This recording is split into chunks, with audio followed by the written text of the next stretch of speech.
All right, Year 12, let's have a look at the extension 2 question that we did in class today where we sort of got, well, it didn't get lost, but it got complicated. I've got a couple of solutions that I'm going to do, which are different from the one that I did on the board in class. So here it is. This is question 7b from 2004. And so HSC 2004 7b. And what have we got? So we'll start with part 1, and I've got z plus 1 on z equals 2 cos alpha. Now it says by making it a quadratic, so we multiply by z squared plus 1 equals 2z cos alpha. Bring it over. Z squared minus 2z cos alpha plus 1 equals 0. Now, here's where we get our different options. First of all, using just the quadratic formula. So let's go with this one. And if we do this, we'll go z equals minus b, so minus 2z,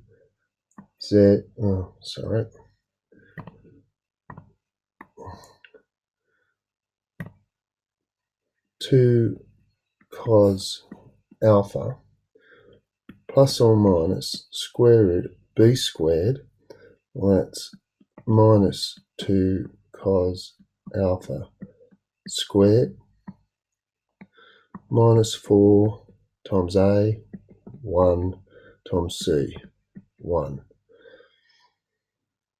all over 2. So here we go. It's going to be 2 cos alpha plus or minus the square root. Well, minus 2 cos alpha squared will be 4 cos squared alpha minus 4 over 2. Now if we take that, 2 cos alpha plus or minus, let's factorise that 4 out. So we'll get 2 cos squared alpha minus 1 on 2. The 2's cancel, which gives me cos alpha plus or minus the square root. Now let's just put a minus 1 there times, and we'll get 1 minus cos squared alpha. So I factorise minus 1 out the front there. Oh, this is really cool now because I get cos alpha plus or minus root negative 1 root. Now 1 minus cos squared alpha is sine squared alpha, which equals cos alpha plus or minus I sine alpha, which is z equals cos alpha minus I sine alpha, or z equals cos alpha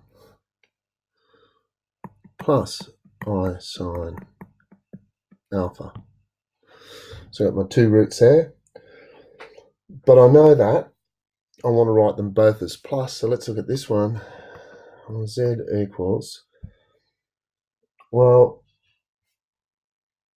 that's the same as cos minus alpha, and if I put the minus in there, that'll be plus I sine minus alpha, which means I get cis minus alpha or cis alpha, which is cool. If I now have a look at this from another perspective, if I go the way that Ryan and Liam said, oh, that's terrible.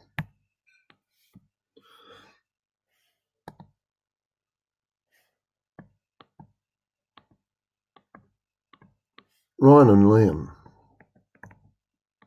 were very good because they saw straight away that if I take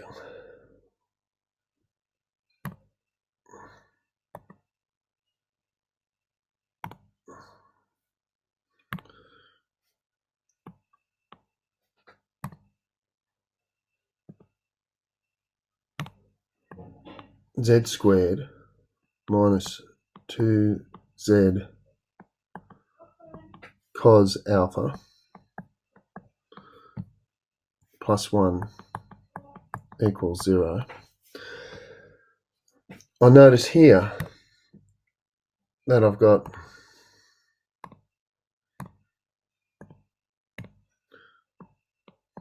my sum equals 2 times the real, and my product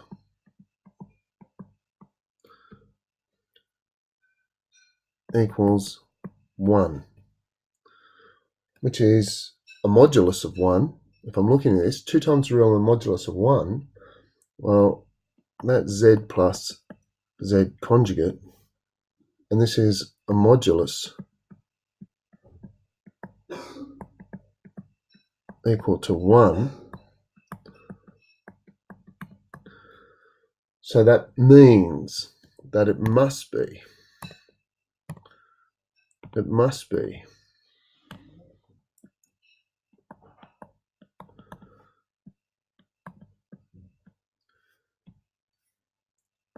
cis alpha and cis minus alpha, because that's my z and that's my z conjugate. So z, it must equal z minus z, we'll call it 1, and z minus z1 conjugate must equal 0, where z1 equals cis alpha and z1 conjugate equals cis negative alpha. There is a third way. If I go over here, and what colour will we go this time? We'll go black. If I try and factorise it, so let's go with our statement. So we've got z squared minus 2z cos alpha plus 1 equals 0. So let's take the 1 over the other side. Z squared minus 2z cos alpha equals negative 1. I'm going to leave a bit of space here, so I'll put my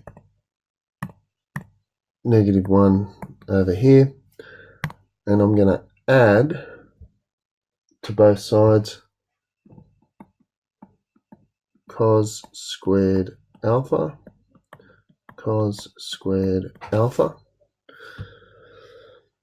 So what I've got now is I've got a perfect square over here, so I get z minus cos alpha squared equals cos squared, so I'm going to get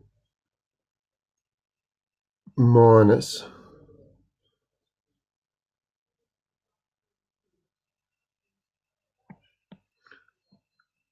1 minus cos squared alpha, which equals minus sine squared alpha. And you can see where we're heading. We're doing the same thing that we did with the quadratic formula, because we've just completed the square, which is the quadratic formula anyway. Square root both sides, and I get z minus cos alpha equals plus or minus the square root of all that, which is going to be the square root of minus 1 and square root of sine squared, so it's going to be I sine alpha. Then I take it over and I get z equals cos alpha equals, well, plus or minus I sine alpha, which is what we got up here, and therefore we get cis negative alpha or cis alpha. Now let's have a look at part 2, which is this proof, because there's a couple of different ways to do this. Oh, well, we haven't finished yet, but if we go in with the second part, sorry about that, get rid of that. What are we going to do? We're going to prove that z to the n. So all three ways we get to there, we've got cis alpha, so we've got z to the n plus 1 on z to the n, and that equals z to the n minus, plus z to the minus n. And we know that, well, z is cis theta, so we've got cis alpha, to the n, and we've got plus cis alpha to the minus n, which gives me cis n alpha plus cis minus n alpha. Now, if I expand this, I'm going to get cos n alpha plus I sine n alpha. Should put all these in parentheses. Plus, should be an S there, cos minus n alpha plus I sine minus n alpha. But we know that cos of a negative is just cos, so I'm going to get cos n alpha plus I sine n alpha plus cos n alpha, but sine makes it negative, so minus I sine n alpha, and those two cancel each other out, leaving us with 2 cos n alpha, which is what we needed to prove. Now, part 2.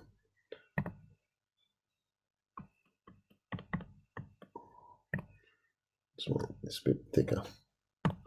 Part 2.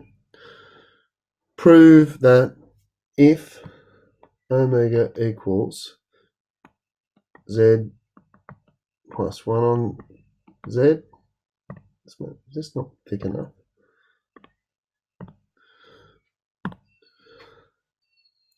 Prove that omega cubed plus omega squared minus omega 2 omega minus 2 equals z plus 1 on z plus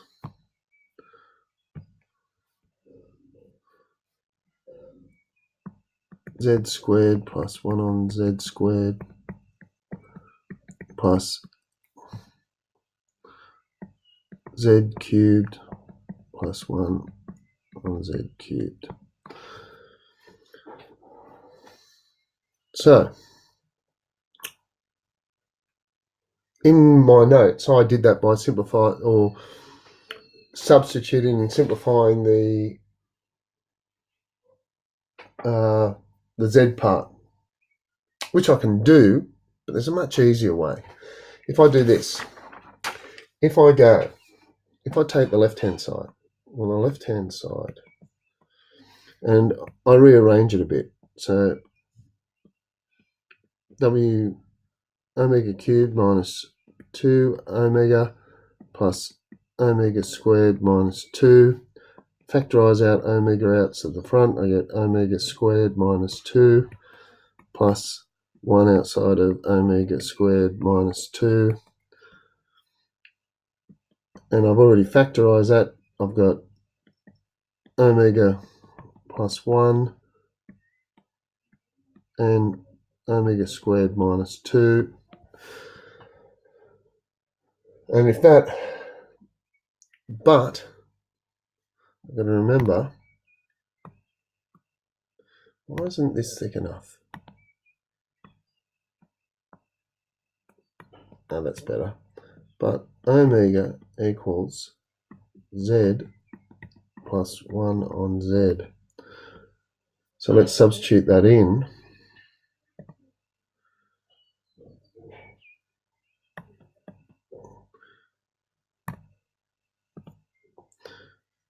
And we get z plus 1 on z plus 1 and z plus 1 on z minus 2. So I've just substituted that in there, and that's squared. So just dealing with the second bracket, 1 on z plus 1. Let's square that. I'm going to get z squared plus 2 times that, and the z's will cancel, so plus 2 plus 1 on z squared minus 2. The 2's will go. 2's look after themselves. And that equals z plus 1 on z plus 1 times z squared plus 1 on z squared. Now it's a 3 times 2. I'm going to get 6 things, just an expansion. So let's go to the first one. Z times z squared, z cubed.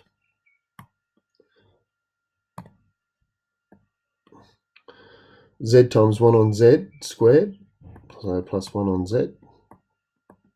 1 on z times z squared, well, that'll be z. 1 on z times 1 on z squared, that'll be 1 on z cubed. And then I just get z squared plus 1 on z squared. Tidy it all up, and I get z plus 1 on z. And I can put that in parentheses, doesn't matter, plus z squared plus 1 on z squared plus z cubed plus 1 on z cubed, which equals the right hand side, QED. And the last bit, find all the solutions to cos alpha, cos 2 alpha plus cos 3 alpha. Wow. How do we do that? So number 3, and I've got cos alpha plus cos 2 alpha plus cos 3 alpha. And I've got that equal to 0. But,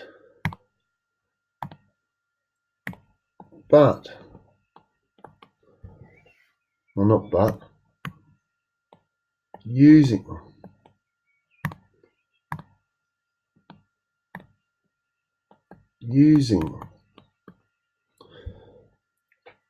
z plus 1 on z equals 2 cos alpha, well, I can now go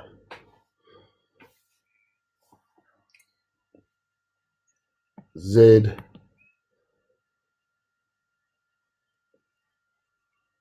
or half z plus 1 on z equals cos alpha. And using the same notion, z to the n plus 1 on z to the n equals 2 cos n alpha. Therefore, half z to the n plus 1 on z to the n equals cos n alpha.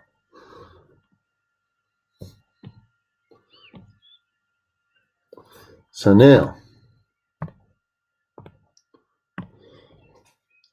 I get a half z plus 1 on z plus half z squared plus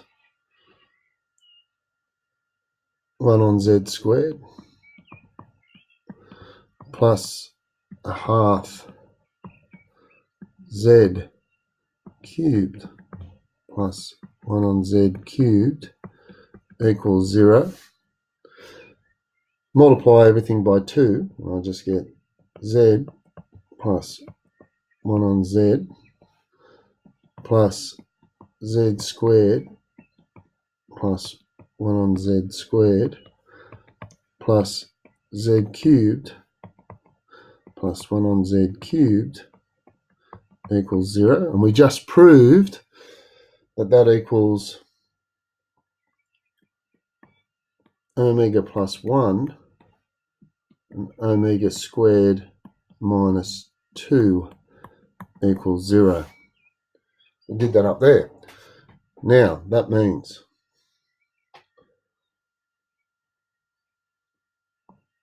omega equals minus 1 or omega equals plus or minus root 2. Well, let's set these three up. Omega equals minus root 2, omega equals 1, omega equals root 2. And we know that that is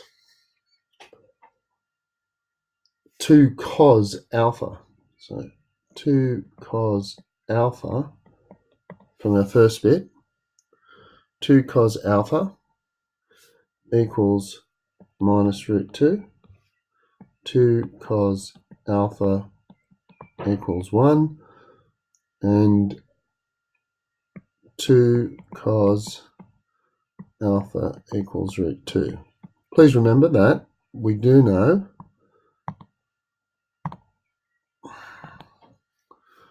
that omega equals z plus 1 on z, which equals 2 cos alpha. Okay, let's divide by the 2, and we get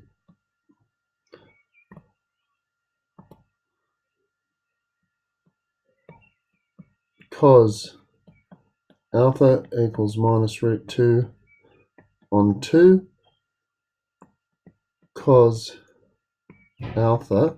Now if I multiply by 2, root 2 top and bottom, I'll get minus 1 on root 2. Here I'll get cos alpha equals a half, and here I'll get cos alpha equals root 2 on 2 multiplied by root 2, and I'll get 1 on root 2. So let's just draw these triangles up. 1, 1, root 2, pi on 4. 1, 2, root 3, pi on 3, pi on 6. So, minus 1 on root 2. What are we going to get? We're going to get alpha equals pi plus or minus pi on 4 equals 3 pi on 4 or 5 pi on 4. Because it's negative, remember, it has to be all stations 2 central, must be in the second and third quadrant. All right, so our angle is pi on 4, so it's 180 or pi plus or minus pi on 4. The next one, cos alpha equals a half. So alpha will equal, this is easy because it's positive, so it's in the first quadrant and it's in the last quadrant. So we're going to get cos alpha equals a half. Oops, I made a mistake here. That should be minus 1, minus 1, minus 1. Yes, now we know it's minus a half. So it's in, again, the second and third. So it's pi. And what's a half? Pi on 3. So pi plus or minus pi on 3, which equals 2 pi on 3 or 4 pi on 3. And the last one, positive root 2. Now we're in the first quadrant. So alpha equals pi on 4. And where is it else? 2 pi minus pi on 4, which is pi on 4. And that's going to be 7 pi on 4. And there are our 6 solutions to that. Now that was a hard question. It was worth 8 marks. But that's a nice easy solution, and I'm really impressed with this bit here. I think this is really smart. Well done to the people who could see that straight away. You'd have to write something about it. Earlier people were saying, could we use a quadratic formula? And I sort of dismissed it, but you can use a quadratic formula, it pops out. This factorising method here, by completing the square, which is just a quadratic formula, well, that's okay as well. The method that they used, that I tried to show on the board, using the method that the Maths Association people did, I didn't like it as much as any of these 3 methods. Right? But anyway, those solutions I'll send you a copy of.